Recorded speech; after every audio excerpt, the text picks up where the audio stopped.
There are 11 seconds left. Man coverage across the board for Marshall. Cover 2. Drake May in the pocket, dancing, looking left. Eric Love, no way he picked it off. Eric Love is going to pick it off, and that's it. No way. Marshall. And of all the players, the man who's been getting picked on all day, this one's just too late to the back of the end zone looking for Jones. And Eric Love makes the game-saving interception. Marshall, your college football national champions in season 4. Coach Mayo's going to lift up the crystal ball as, of course, we don't have a real trophy in Revamped, but it's still beautiful to see the presentation and to see the boys successful. What a ball game. It happened. Coach Gerard Mayo, in his 4th season in Huntington, has climbed college football's highest mountain and has led Marshall to a national title. The boys take down both the defending champions Florida Gators and the number 1 seed North Carolina Tar Heels in the playoff, leaving no doubt that they should be considered the undisputed champs this year. However, the implications for the future have changed dramatically, and the hottest young coach in college football has a huge offseason ahead of him with lots of decisions. Welcome back to the series. I'm Kimbroplays.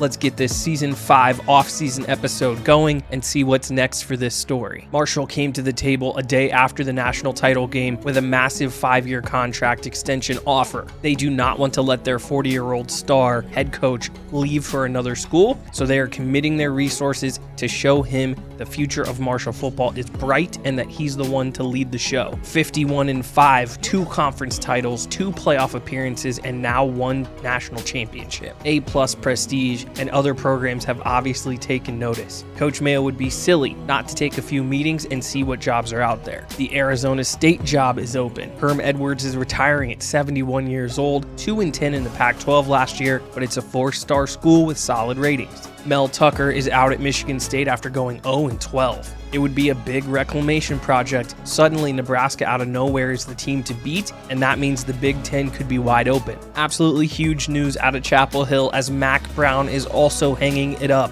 He's going to retire at 72, and now the North Carolina job is open. 6-star prestige coming off this 14-1 season in an ACC title, and of course, the national championship game appearance. Obviously, seeing it up close and personal, the North Carolina leadership has Coach Mayo in its sights. And while it's a great job, we're going to have to decline because there was one more shocker in store. Oh my goodness, Nick Saban is calling it quits. He's done at 72, and it means possibly the best job in America has just suddenly come open. And check out who is atop the candidate list. As Alabama starts to reach out to Coach Mayo and others, they do the unthinkable. They're going to hire Marshall defensive coordinator Anthony Palmer. My jaw drops. Palmer spent just 1 season in Huntington and, to my knowledge, has no prior head coaching experience. But apparently Alabama's AD thinks he's the man for the next era in Tuscaloosa. Absolutely incredible. But that's going to make our decision very easy.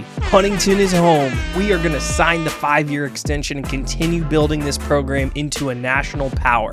Let's take a quick trip around college football and see about all of these coaching changes. The shocker, Palmer takes over at Alabama for Nick Saban. Jeff Knowles, the former defensive coordinator, gets the job after we turned it down. We'll see if he can keep North Carolina atop the ACC. Todd Monken, the former NFL offensive coordinator and most recently the Northern Illinois head coach, he's headed to the Big Ten to take over at Sparty. Chip Kelly is out at UCLA, and it means Marshall is going to lose its 2nd coordinator of the cycle. Skip Holtz, our offensive coordinator after 2 seasons, is headed out west to lead the Bruins. This kind of thing happens when your team wins it all. Everyone else wants to pluck guys from your staff. So let's check out who we found to replace him. On offense, it'll be Kevin Barbay. He was fired as the head coach at Hawaii after going 1-11. Interestingly, it says here he runs a 1-back style offense. With our ever-improving offensive line and our solid run game, it might be a really good fit. Mike Houston, the former head coach at Louisville, is coming over to be our defensive coordinator. He's on a 3-year deal and runs a 4-3 multiple system. So it's not a huge change for us, although we are going to need to recruit some stud linebackers to fit the system over time. A quick look at the trees. Coach Houston comes in with a very solid 21 levels of experience. We're going to max out his tree, leaving just the top row open.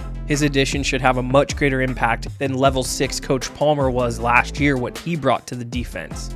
Coach Barbe comes in with a modest level 10, not as prolific as Skip Holtz was the last few years, but it's still doable. We won't be able to unlock the third row for a while, but we are going to go 3 of 3 into the cannon and help out our QB's arm strength and accuracy. Quickly, I wanted to recap some of our season's most outstanding players. James Fuqua, quarterback rating of 167 on the season, 3,327 yards passing, 40 touchdowns, 21 interceptions on 65% passing. He finished 4th in the Heisman voting. The true junior at 91 overall is going to have a huge decision to make this offseason. Rasheen Ali ends the year with 1,919 rushing yards and 18 touchdowns. We see Fuqua added another 853 yards on the ground and another 13 scores to that Heisman contending season. Both guys had double-digit runs of 20 plus, but they both had significant ball security issues. Fuqua had 8 fumbles on the year, and while Ali only had 3, he had one at genuinely the worst time on the final drive of the national championship game. Stud true freshman tight end Brennan Armstrong had a breakout first season as he has 804 yards receiving and 10 touchdowns. Cook, Bright, Bass, and Chambers were all super productive and peaked at different times of the season. All of them had pass plays of 40 yards or more, and all of them offered a little explosion in the passing game. Blocking for a guy like James Fuqua is always tricky, but I felt like the O-line was as good as it has been all series. The young guns, Justice and Armstrong, lead us in pancake blocks this season, and Corey Hawk gives up 9 sacks, which was by far the worst on the team, but I will always still appreciate his time in Huntington filling a huge hole that we had at tackle. Josh Hardiman leads us defensively with 88 tackles. Andy Johnson had 70, Folk, Daniels, and Martin all in the 60s. Price tied Hubbard for the lead with 30 TFLs. Hardiman had 29 in there as well. Price had 27 sacks, which was obviously the talk of the defensive line all season, but Hubbard, Kaufman, and true freshman Johnson, all of them also got into double figures. Those guys were dominant all year. Watkins, another true freshman, he leads us with 6 interceptions on the season. He was a stud. Eric Love, cornerback 2, racked up 4, including obviously the biggest one of the series as you saw at the start of the episode. You can't get much bigger than the game-clinching INT in the national championship. Kevin Hayes ends the year 20 of 22 with a long of 56. His only 2 misses were a try from 63 into the wind and that weird one in the rain-soaked national championship game. 1,123 kick return yards for Knowledge McDaniel. He averaged 28 per return, and he added another 844 yards on punt return and had 3 touchdowns. Statistically, that's a look back at the boys. What a great season. It's time for the players leaving stage and the NFL draft. We're going to fire up the Dynasty tool, and it's going to take a look at our data like we have each offseason here in the series. I really like this tool. I think it gets us closer than the game does to the real life results. And the news this year is big. John Bass wants to declare for the draft and is projected to go in the 2nd round. And for the 2nd year in a row, we have a player staying, and it's a shocker. James Fuqua is coming back for his senior season to continue to lead this team. I'm sure a big goal of his is to do better than 4th in the Heisman voting. Other major news, true freshman Keith Bell found out Fuqua was coming back, and he does not want to wait. He's going to transfer over to Utah, and Mario Sanders, our cornerback 3, wants to follow Coach Palmer to Bama to play in his defense. I did not expect that at all. So definitely some drama this offseason. However, I want to see if we can talk a few of these guys into changing their minds. We're going to start with John Bass. Medium chance of staying. Let's start by promising him that he will be a 1st rounder if he stays one more season. Chances are very low with Keith Bell. No realistic promise that we're able to make to him, so he's off to Utah officially. Chances are low for Mario Sanders. He is cornerback 3, but in today's college football, we definitely use 3 corners or more every game. We'll tell him that he'll see the field for at least 9 games and see if it works. And it looks like it does. He's sticking around. He's coming back. Okay, so we'll go back to John Bass one more time. We're going to tell him he'll be glad that he stayed to get his degree, and that does it as well. Our highest rated receiver is back with our senior quarterback for 1 more year. Time to see the results of the NFL draft. I think this is a little low for the type of player he is, but we know the league devalues running backs now. Rasheen Ali gets drafted in the 6th round. Really great for the program that we get another draft pick, and congrats to Rasheen Ali. He had such a phenomenal Marshall career. let's take a look at a few teams that we faced this year. Arkansas State had 4 guys drafted. You know, they were really great all season until the end, so it's no surprise to me that they had so many guys get drafted. Florida, holy cow, 12 Florida Gators get drafted from what was an awesome roster. Remember, back-to-back playoff appearances, and of course, last year's national championship team. DeMarcus Bowman, the Heisman winner, gets taken in the first round, and as we scroll down, Anthony Richardson goes in the 7th. This alternate universe is not a great one for the number 4 pick in real life.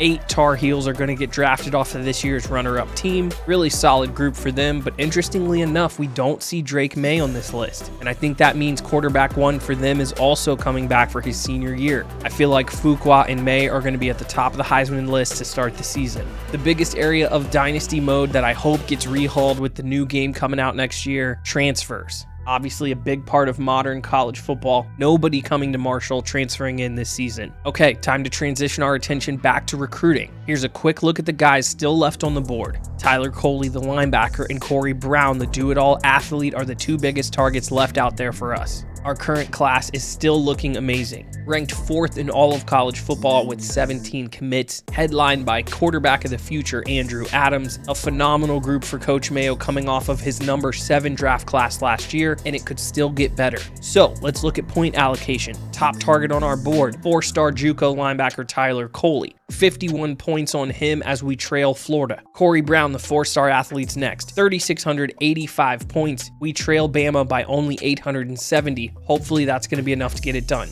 Here's a look at the rest of the guys we're going to try to get this cycle, but none of them outside of the ones I mentioned are must-haves in this cycle. So let's fast forward over to signing day and see how we did. Bang! 4 more guys are headed to Huntington on signing day. We do miss out on our top target, Tyler Coley, as he picks Clemson, but he was a JUCO, and we would have only gotten 2 seasons with him, so it's not a huge issue. But we do hit on Corey Brown, Cedric Britt, Leon Williams, and Josh Clark. All 4 of those guys are 4-star recruits, and all are great additions in the upper mid-70s. A top 4 class nationally got even better. And would you look at this? Marshall finishes as the number 2 class in college football, trailing only behind the Ohio State Buckeyes. Usually it takes a cycle or 2 after you win a bunch of games to see the success on the trail, but Gerard Mayo has locked in the number 2 class already, so I expect even bigger things next year coming off the national title. 21 total players in this Marshall class. 3-star offensive tackle Derek Marcus is the highest rated player of the group. He's followed closely by Thomas and Fagan, the center and the guard. The future of the Marshall offensive line looks incredible. Corey Brown, he could legitimately play 3 positions or more at the next level. He's such a good find, and Chandler Taylor, Cedric Britt, and Andrew Adams mean that the offense is going to reload its skill for years to come. One final storyline I want to highlight about this class is just how good this defensive line group is. Specifically at end, Ron Davis, Leon Williams, Josh Clark, all of them 4 stars, 2 of them top 10 players at their position, and they join a room with Hubbard and Johnson coming off first-team All-American campaigns. We are loaded up at defensive end. Time for position changes. Big stage in the offseason and a good chance to look at our team for the first time with the true freshman in the mix. Let's start along the line. We've added Derek Marcus to shore up left tackle, but we still need to figure out right tackle. Joe Graham, the right guard, filled in at left tackle in the last half of the season last year, but with so many good young guards on the roster, it feels natural to move him to right tackle. Next, we need to look at the athletes. Brown, Britt, and Bain. Let's start with Bain, the only 5-star in the class. Oddly enough, at 6 foot 236, he actually is really good along the offensive line and the defensive line. But that's just too small, and we need him at linebacker more than we need him in these other 2 groups. So his development journey is going to start in the middle at linebacker. For Cedric Britt, we mentioned it just a moment ago. We need more depth at tight end. He's definitely undersized, weighing in at only 217 pounds, but he could turn into an elite pass-catching threat in the next couple seasons and a really nice second option behind Armstrong, who will still be here for 2 more years. He turns into a 70 overall at tight end when we make the move. Lastly, let's look at Corey Brown, and I mean he could just play anywhere. He's an awesome DB with mid-80s coverage and pursuit ratings, but he also has 86 route running and 80 catch. Oh, and casually he has 92 throw power. Here's the thing, I've just been thinking about the state of this team while making this decision. We signed the #1 scrambling quarterback in this class. Our Heisman finalist at quarterback is coming back. I think that position's out. We have 2 4-star wide receivers in the class, and our #1 wide receiver, John Bass, is coming back. So I think this has to be a defensive back play. We definitely need to make some more moves in this secondary, mostly because we carried a walk-on all season at safety, so we're going to shuffle around Jenkins the corner, and now Corey Brown slots in at safety. These 2 moves are also good insurance for when Josh Hardiman moves on to the NFL. Speaking of which, I'm shocked that he didn't try to declare in the players leaving stage. Back to the Dynasty tool once more to take a look at our training results, and okay, I see some things I like already. We'll go in depth in a minute on a different screen, but first let's take a look at the top of this window. D- academics is not ideal. I guess we're a football school. B- facilities we can definitely work with. C+ pro potential. I think we're getting there slowly but surely. A 100 rating for Coach Mayo. New offensive coordinator Barbe is a 48, and defensive coordinator Houston is a 46. Okay, back to the game with a better look. Let's start in the quarterback room. This is big. James Foucault with a huge +5. He's now up to a 96 overall, gets a +2 speed rating, and more importantly, +2 to his throw power, up to an 88, which is significant, +5 to his accuracy. All of that should help cut down on his turnovers next season. And also huge props to backup quarterback Cam Fancher, who now sits at an 89 overall and gives us some serious injury security. Running back room is interesting. Ali and McDaniel are gone. I expected a really good battle between Payne, Smith, and Clemens. Ethan Payne does his job this offseason, but Smith sees no improvement, and Jeff Clemens, who we thought was going to be a future star for the 2nd straight season, has regressed. I really like the unpredictability and realism of using the Dynasty tool, but this situation puts us in a very precarious position in the run game. Ethan Payne has only 83 speed and is not going to hit any home runs. So maybe it'll be up to Smith to show us something. The fullback position is solid. 2 guys in the mid-70s, and they both got better. We'll take it. Wide receiver, another weird one. John Bass was going to be a 2nd rounder. We talk him into coming back, and suddenly he's a -3 overall. He's obviously still a fine player, but I am really surprised by this. Chambers and Bright, who I thought were really good last season too. It was another spot as Cook graduates, hoping someone would step up. Neither guy makes the leap. And now it puts us in a spot where Walker and Matthews, who were both highly rated recruits for us, they're right there in the mix for real playing time. In general, I feel okay about the room, but we do lack some real speed and explosion, so we'll just have to see. A look at tight end, and this might be our biggest blow to the offseason so far. Brennan Armstrong, despite leading the team in receiving, actually loses 2 overall. However, throughout the season, he improved from an 81, so he's back to where he came in as a true freshman. So I sort of look at this like he remained flat, but it's still disappointing. I was hoping he was in line for a +4 or a +5. Maybe we're looking at like a 95 overall by the time he's a true junior, but oh well. And also no improvement for Williams behind him, which sheds a light on why adding Cedric Britt, the freshman, to this room became so important. We do get some good news at left tackle. Woods and Burns have solid off seasons. Both of those guys are projected behind Derek Marcus, the top recruit in our class, but with injuries or poor play, it helps to have a few guys on the 2 deep who could come in and play well. Really good work from Thomas Webb and Minor this summer. Both see a +3 boost, and Webb, the true sophomore, seems poised to be a draft pick someday. 92 strength, 93 acceleration. He'll be our starter at left guard this year for sure. Despite missing a lot of games last year with that torn pec, Chris Everhart sees a +4. Up to 96 awareness, 90 strength for our 5th-year senior is awesome. Brian Small sees a good bump, but this job will surely be won by Mike Thomas, our 80 overall true freshman, when Chris graduates at the end of next season. Huge W for Brian Justice, +6. He had an awesome true freshman season and will now be the highest rated lineman on this team in year 2. I could not be more excited about his development. It also means getting Fagan, the 80 overall 3-star, was really important because Justice could be on a 3-and-done path for the NFL. At right tackle, our biggest hole, it's really good to see Joe Graham have a successful offseason and make the switch from guard. Jones, his backup, still has a really long way to go, so it's going to be really important that we identify another high overall tackle prospect in the upcoming recruiting cycle for when Joe Graham graduates. I'm honestly shocked he didn't try to test his NFL future. 17 sacks last season. Aiden Hubbard is back with a +4 boost. He's now a 90 overall and will play next year as easily the highest rated defensive end that we've ever had in the series.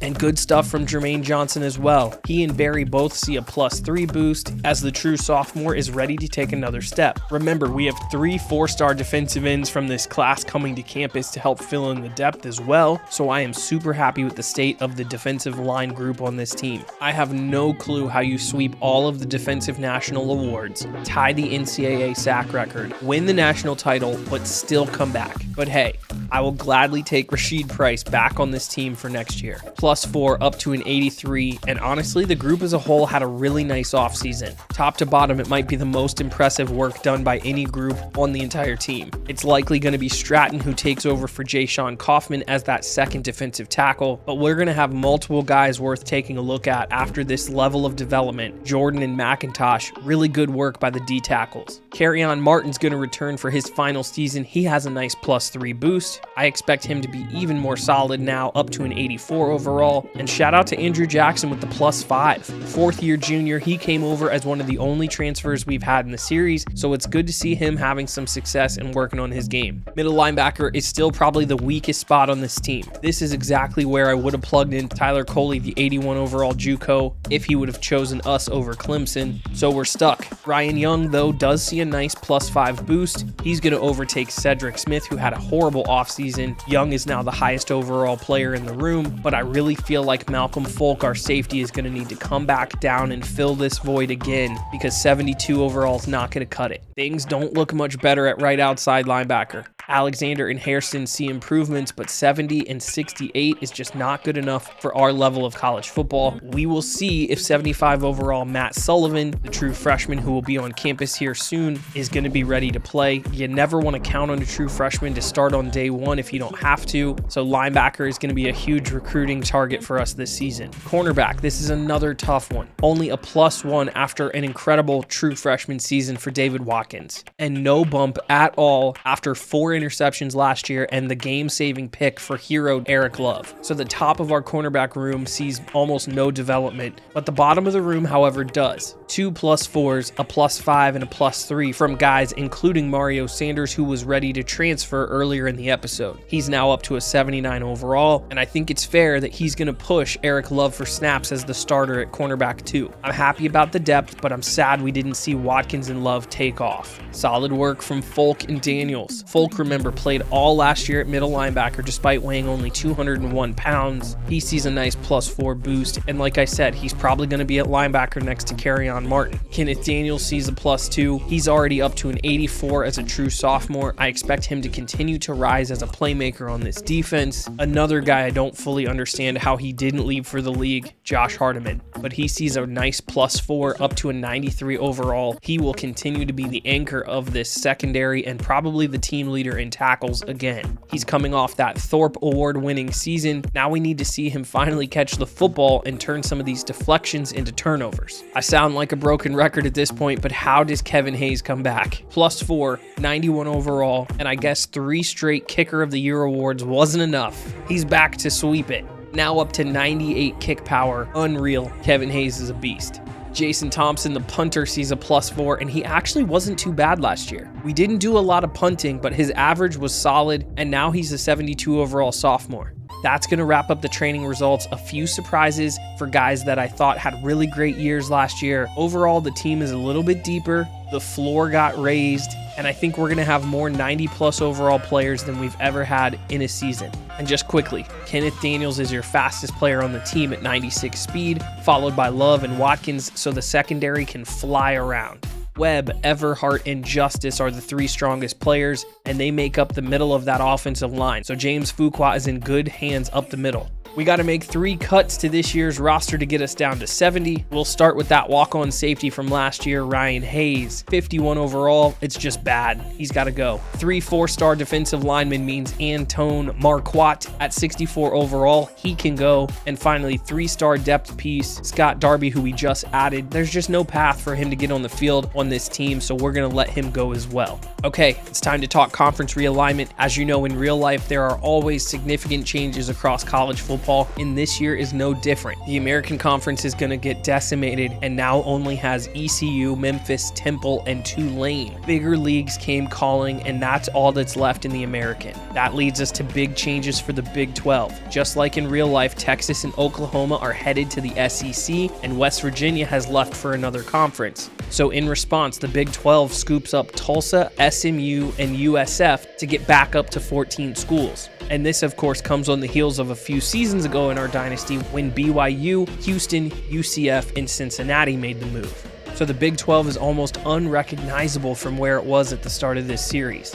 We've been hearing about it forever in real life, and it's finally going to happen in our dynasty. UCLA and USC leave the Pac-12 and have joined the Big 10. NCAA 14 doesn't let you get rid of divisions, so I made it as logical as I could. They're both going to land in the West Division, and Illinois is going to slide over to the East. I'm really curious to see how this plays out, as USC just finished last year as the number 4 team in the country, ahead of Ohio State and Michigan. So I think it's going to be pretty crazy in the Big 10. Conference USA is going to remain the same relative to our dynasty. This is what it looked like after Marshall and a few other teams left a few seasons ago, but that's Conference USA. No changes to the MAC either, despite Akron and Northern Illinois turning into top 15 programs seemingly out of nowhere, but no one came to steal them. So that's what the MAC looks like. Mountain West does see some changes as they add the other 2 service schools in Army and Navy to the conference. They're going to join with Air Force, so all 3 service schools finally have a home together in college football.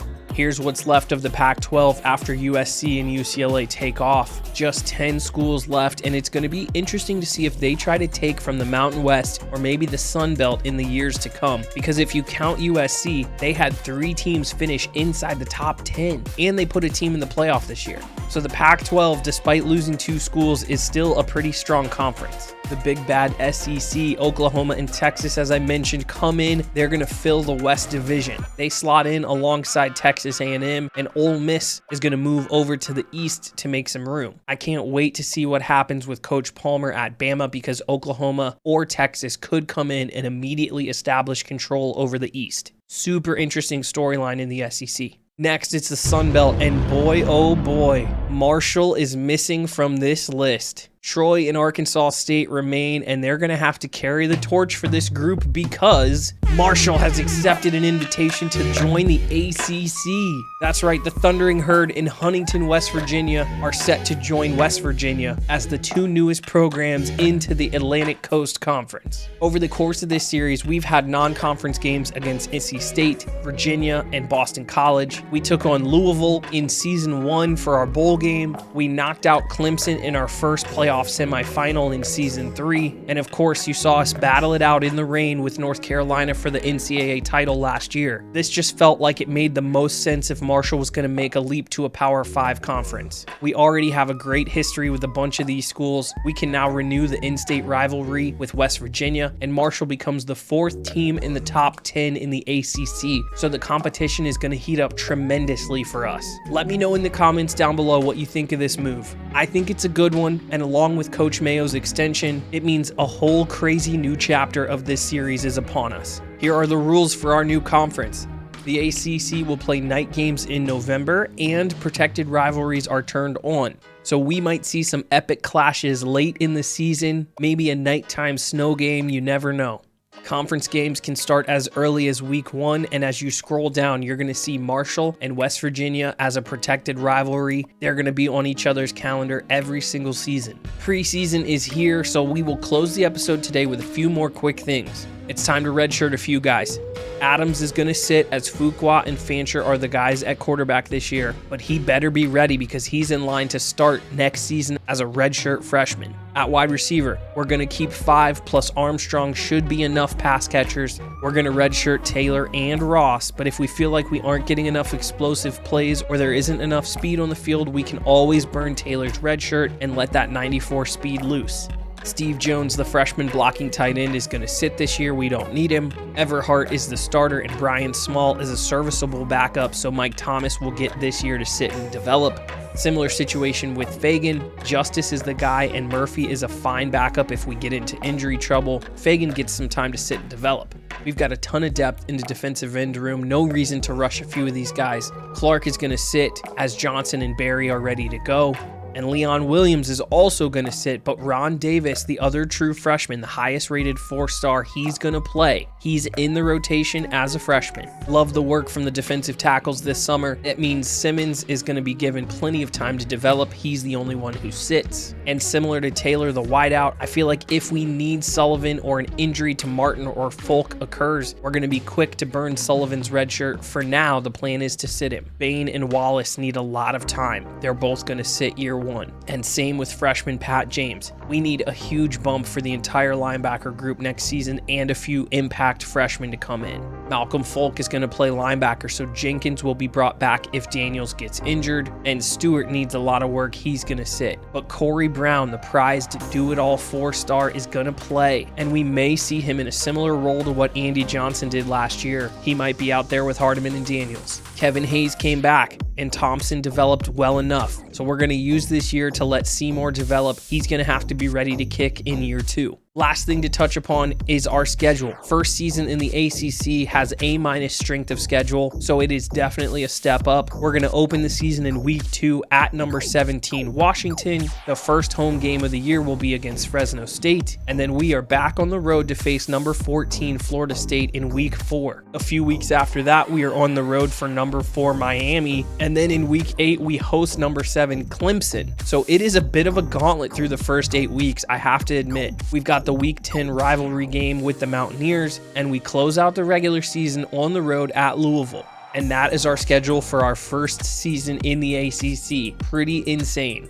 Wow, what a day. For a moment there, I thought we were headed to Alabama, but ultimately Coach Mayo decides to come back to Marshall and see if we can sustain this incredible run of success. We make it through signing day and secure the number 2 class in the country, so he's been loading up the talent, and the Marshall leadership felt like this was the time to make a move. They accept the invite to the ACC, and it sets things up for a wild Season 5. Be sure to like and subscribe. Comment down below what you think about our move to the new conference. Thank you guys so much for the love and support on this series. Also, consider becoming a member if you are loving the series as much as I'm enjoying making it. I would love to have you as a member of this channel. I'm going to work real hard to get the first episode of Season 5 out very soon, but until then, take care of yourself. I will catch you in the next one. Go Herd. Peace.